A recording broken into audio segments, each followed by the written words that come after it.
Welcome to social post. నేను Nihal. Trading అనేది ఒక స్కిల్లా? లేకపోతే లకా? లేకపోతే బిగ్ ప్లేయర్స్‌ని దాన్ని మ్యానిపులేట్ చేస్తున్నారా? సో, దీని మీద చెప్పడానికి ఫస్ట్ మన దగ్గర ఉన్నారు స్టాక్ మార్కెట్ ట్రేడర్ లలితేంద్రనాథ్ గారు. ఒకసారి మనం సార్‌తో మాట్లాడదాం. నమస్తే sir. Welcome to social post. Sir, ఇప్పుడు ట్రేడింగ్ అనేది ఒక స్కిల్లా? లేకపోతే అదొక లక్ ఫ్యాక్టరా? ఇంకోటేంటంటే బిగ్ ప్లేయర్స్ దాన్ని మ్యానిపులేట్ చేస్తున్నారా? సో, ఈ క్వెషన్ పైన మీ దగ్గర ఉన్న ఆన్సర్ ఏంటి సార్? ట్రేడింగ్ అనేది కంప్లీట్లీ స్కిల్ అండ్ బ్యాక్గ్రౌండ్లో బిగ్ ప్లేయర్స్ మ్యానిపులేషన్ అనేది కూడా ఉంటుంది. కానీ ఈ స్కిల్ ఎప్పుడైతే టెక్నికల్ స్కిల్ అనేది ఎప్పుడైతే మన దగ్గర ఉంటుందో వాళ్ళు ఇంటర్నల్గా ఎంత మ్యానిపులేట్ చేసుకున్నా ఏం చేసుకున్నా కానీ అవన్నీ గ్రాఫ్స్లో కనిపించేస్తూ ఉంటాయి. ఓకే, ప్రైస్ ఎక్కడ డ్రాప్ అవుతుంది, ఎక్కడ ఇంక్రీజ్ అవుతుంది, ఇలాంటివి మనకు తెలుస్తూ ఉంటాయి. సో ట్రేడింగ్ అనేది నా దృష్టిలో completely skill. Big players manipulate చేశారా లేకపోతే ఇన్సైడ్ ట్రేడింగ్ జరిగిందా ఇంకోట మనకు అనవసరం. మన దగ్గర స్కిల్ ఉంటే మనకి ప్రైస్ చెప్తూ ఉంటుంది. మన ఫ్రెండ్ ఎవరు అంటే గ్రాఫ్. సో మనం గ్రాఫ్ని బిలీవ్ చేయాలి. ఆ గ్రాఫ్లో మనకి స్కిల్ ఉండాలి. ఆ గ్రాఫ్ని అనలైజ్ చేయడంలో మనకి స్కిల్ ఉండాలి. లక్ ఫ్యాక్టర్ అనేది పచ్చి అబద్ధం. కేవలం లక్ ఫ్యాక్టర్తో ఎవరు ట్రేడర్ అవ్వలేరు. ఓకే. ఖచ్చితంగా వాళ్ళకి స్కిల్ అనేది కావాలి. ఓకే. ఇంకోటి ఏంటే బిగ్ ప్లేయర్స్ ఏదైతే మ్యానిపులేషన్ చేస్తారు అని అయితే ఇప్పుడు మీకు చెప్పానో, సో ఇక్కడ నాకు ఒక క్వశ్చన్ అయింది. మన వీడియోస్ చూస్తున్నప్పుడు అంబానీ వాళ్ళందరూ అక్కడ ఉన్నారు. సో రేపు మార్కెట్లో ఏమవుతుందని అని ఏకైక తెలిసిన వ్యక్తి అంబానీ, ఈరోజే తెలిసిద్ది అని ఒక మాట చెప్పడం జరిగింది. అందులో వాస్తవం ఉందంటారా?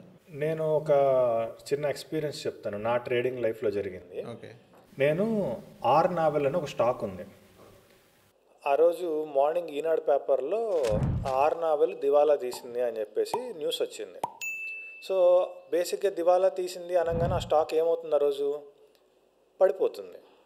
సో పడిపోతుంది కాబట్టి నేను సెల్లింగ్ ఆప్షన్లో ఉన్నాను.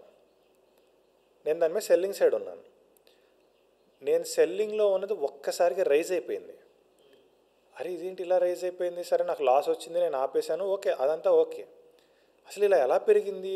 పొద్దున న్యూస్ కూడా వచ్చింది పేపర్లో, ఇది దివాలా తీసిందని వచ్చింది. అసలు ఇంతలాగా ఎలా పెరిగింది అనేది నాకు అర్థం కాలేదు.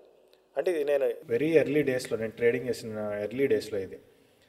నెక్స్ట్ డే పేపర్ తీస్తే ఎవరో ఒక కంపెనీ, అసలు ఆ కంపెనీ పెద్ద ఫేమస్ కంపెనీ కూడా కాదు, ఏదో ఒక కంపెనీ ఆర్ నావెల్లో ఇన్వెస్ట్ చేసిందని న్యూస్ వచ్చేసింది.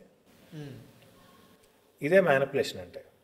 సో పేపర్లో అదే పేపర్, ఏ పేపర్ అయితే మనకి న్యూస్ ఇచ్చిందో దివాలా తీసిందని, అదే పేపర్లో నెక్స్ట్ డే న్యూస్ ఏంటి, వేరే కంపెనీ వచ్చి ఇన్వెస్ట్ చేసింది అనేసి. సో ఇక్కడ న్యూస్ తప్పు కాదు, బిగ్ ప్లేయర్స్ మ్యానిపులేషన్ ఇలానే ఉంటుంది. ఓకే. తప్పు న్యూస్ పేపర్లో ఉండదు, బిగ్ ప్లేయర్స్ మ్యానిపులేషన్లో ఉంటుంది. సో వాళ్ళే ఏంటంటే ట్రాప్ చేయడానికో ఇంకోటో వాళ్ళ స్కిల్ వాళ్ళకు ఉంటుంది. ఇప్పుడు బిగ్ ప్లేయర్స్కి డబ్బులు రావాలంటే రీటైలర్ ట్రేడర్స్ దగ్గర నుంచి తీసుకోవాలి వాళ్ళు, ఇంకెవరిస్తారు వాళ్ళకి? సో రీటైలర్స్ని బుక్ చేయాలి అంటే వాళ్ళ స్కిల్ వాళ్ళకు ఉంటుంది. ఓకే, అదొక స్కిల్ అంటారా, మ్యానిపులేషన్ అంటారా మీరైతే? ఖచ్చితంగా మ్యానిపులేషన్ అనేది కూడా స్కిల్లే కదా. మ్యానిపులేషన్ అనేది కూడా స్కిల్లే కదా. వాళ్ళకి అది మ్యానిపులేషన్ స్కిల్. ఫర్ ఎగ్జాంపుల్ ఇప్పుడు మీరు ఒక గ్రాఫ్ ఓపెన్ చేసి, ఒక చిన్న డిమాట్ అకౌంట్ ఓపెన్ చేసి దాంట్లో ఒక గ్రాఫ్ పెట్టి 4 ఇండికేటర్లు పెట్టి రోజుకి మీరే ఒక 1000 రూపాయలు 2000 సంపాదించాలని మీరు ఏం చేస్తున్నప్పుడు వాడు కోట్లతో బిజినెస్ చేసేవాడు, వాడి స్కిల్ ఎంత ఉంటుంది? అవునా కాదా? సో ఎవడి స్కిల్ వాడిది. ఓకే సార్, ఇప్పుడు బిగినర్స్ ఉన్నారు, ట్రేడింగ్ కొత్తగా వచ్చేటోళ్ళు. సో వాళ్ళందరికీ ఒక 30 సెకండ్స్లో కానీ 1 మినిట్లో కానీ మీరు చెప్పాలనుకుంటే ఏం చెప్తారు? 30 సెకండ్స్ 1 మినిట్లో చెప్పాలంటే రావద్దని చెప్తాను. ఖచ్చితంగా ట్రేడింగ్లోకి ఎంటర్ అవ్వద్దని చెప్తాను. ఎందుకు సార్? ఎందుకు అంటే ట్రేడింగ్లోకి ఎంటర్ అవ్వాలి అంటే మీ దగ్గర కొన్ని క్వాలిటీస్ ఉండాలి. ఏంటంటే మీకు ఫస్ట్ ఆఫ్ ఆల్ డబ్బు నష్టపోతున్నా సరే దాన్ని చూడగలుగుతూ ఉండాలి. ఓకే.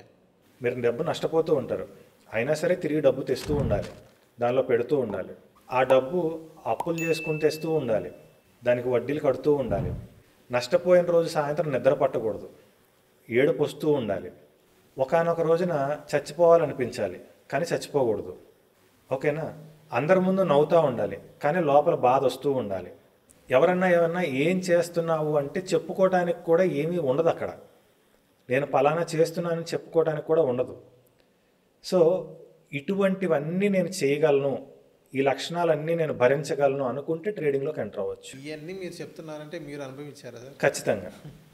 నేను చెప్పినవన్నీ నేను ఒక్కడనే కాదు, మీరు 100 ట్రేడర్స్ తీసుకుంటే అందులో 99 ట్రేడర్స్కి ఎమోషన్స్ అన్నీ ఉంటాయి.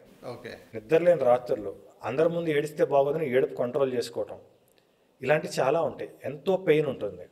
సో ఈ పెయిన్ అంతటిని తట్టుకోగలను అంటే అప్పుడు ట్రేడింగ్లోకి ఎంటర్ అవ్వచ్చు. సార్, ఇదే ట్రేడింగ్ అనేది మనం ఫుల్ టైం జాబ్గా మనం పెట్టుకోవచ్చు అంటారా? అంటే ఎలాంటి ఇన్కమ్ సోర్స్ లేదు, ఇదే ట్రేడింగ్ మీదే మనం డబ్బు సంపాదించాలి, దీని మీద ఇలా ఫుల్ టైమ్గా జాబ్గా పెట్టుకోవచ్చు అంటారా? లేదా ఇదే ట్రేడింగ్ని సెకండరీ సోర్స్ ఆఫ్ ఇన్కమ్, ఒక పార్ట్ టైం జాబ్ లాగా అలా పెట్టుకోవచ్చు అని అంటారా? ట్రేడింగ్ అనేది సెకండరీ ఇన్కమ్గా పెట్టుకొని సక్సెస్ అవ్వటం అనేది ఎవరో ఒకరికే ఉంటుంది. అవుట్ ఆఫ్ 100లో మ్యాక్సిమం ఒక 5 మెంబర్స్కి ఉంటుంది. ఏంటంటే వాళ్ళు వెల్ డిసిప్లైన్డ్గా, ఓకే నాకు వచ్చినా పోయినా రోజుకి 1000 రూపాయలే, వచ్చినా పోయినా నాకు 1000 రూపాయలే అన్న, ఇంకంటే ఎంత డిసిప్లైన్డ్గా ఉంటారంటే అంత డిసిప్లైన్డ్గా ఉంటారు. అటువంటి వాళ్ళకి 100లో ఒక 5 మందే ఉంటారు. అంత 5 మంది కూడా ఎక్కువే, 100లో అంతే ఉంటారు. సో వాళ్ళకి కొంచెం ఏదైనా సెకండరీ ఇన్కమ్గా కొంచెం వచ్చినా పోయినా అటు ఇటుగా ప్లస్ ఆర్ మైనస్ ఎంతో కొంతలో బయటపడిపోతుంటారు. మిగతా 95% ఎప్పుడూ కూడా స్టాక్ మార్కెట్ పర్టికులర్గా ట్రేడింగ్ని సెకండరీ ఇన్కమ్ కింద తీసుకుంటే అందరు నష్టపోవాల్సిందే. నో డౌట్ అందరు నష్టపోవాల్సిందే. దీన్ని ఫుల్ టైం కెరియర్గా ఎంచుకోవాలి అంటే ఫస్ట్ ఆఫ్ ఆల్ మన దగ్గర మినిమం 3 ఇయర్స్ టైం ఉండాలి. 3 years, minimum 2 to 3 years time ఉండాలి. దాని మీద నాలెడ్జ్ అనేది గ్రౌండ్ లెవెల్ నుంచి నేర్చుకోవాలి. నేర్చుకొని దాన్ని ఇంప్లిమెంట్ చేసుకుంటూ అసలు ఎక్కడ దాని లోటుపాట్లు ఏంటి తెలుసుకుంటూ 1 by 1 తెలుసుకుంటూ బయటికి రావాలి. సో ఇదంతా చేయాలి అంటే ఫస్ట్ మీకు ఫైనాన్షియల్ ఫ్రీడమ్ కావాలి. ఈ 3 ఇయర్స్ మీకు ఎక్స్పెన్సెస్ కావాలి కదా.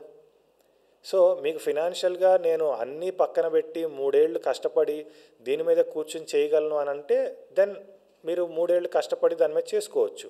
కానీ మీ ఫినాన్షియల్ స్టేటస్ లేదు, మీరు ఏదో ఒక చిన్న జాబ్ చేస్తున్నారు, ఇప్పుడు జాబ్ పక్కన పెట్టి నేను ట్రేడింగ్ చేస్తాను అంటే కుదరదు కదా. మీ ఫినాన్షియల్ ఎక్స్పెన్సెస్ మొత్తం ఆగిపోతాయి కదా. సో అందుకని ఏంటంటే ఫుల్ టైం ట్రేడింగ్ చేయాలంటే మీ దగ్గర ఫస్ట్ టైం ఉండాలి, మనీ ఉండాలి. ఈ రెండు ఉంటేనే మీరు దాని మీద ఎంతో కొంత ఫోకస్ చేయగలుగుతారు. అలా కాకుండా మీ ఫినాన్షియల్ బ్యాక్గ్రౌండ్ లేకుండా, టైం లేకుండా నేను ఏదో ట్రేడింగ్ చేసేస్తాను, నాకు డబ్బులు కావాలి, ఏదో నా ఫ్రెండ్ పక్కనే, అంటే ఫర్ ఎగ్జాంపుల్ మన ఆఫీస్లో మన పక్కనే ఉంటాడు, వాడు ఏదో చేస్తూ ఉంటాడు, వాడికి ఏదో డబ్బులు కనిపించగానే అరే వాడికి వచ్చింది నాకు ఎందుకు రావట్లేదు అని చెప్పేసి వీడు స్టార్ట్ చేస్తాడు. పాపం వీడు నష్టపోతాడు. వాడు నష్టం వచ్చిన రోజులు వాడు చెప్పడు, వాడు ప్రాఫిట్ వచ్చిన రోజు అరే నాకు ఇంత ప్రాఫిట్ వచ్చింది అంటాడు, అంతే అయిపోయింది. వాడికి వచ్చింది నాకు కావాలి అన్న ఒక దీంతో వీడు మొదలెడతాడు. వాడి లాస్ వాడు చూపించుకోడు. ఇలా ఒకళ్ళని చూసి ఒకళ్ళు ఇట్లా ట్రేడింగ్లో నష్టపోతూ ఉంటారు. Okay. So thank you sir మా సోషల్ పోస్ట్ వచ్చినందుకు. Thank you.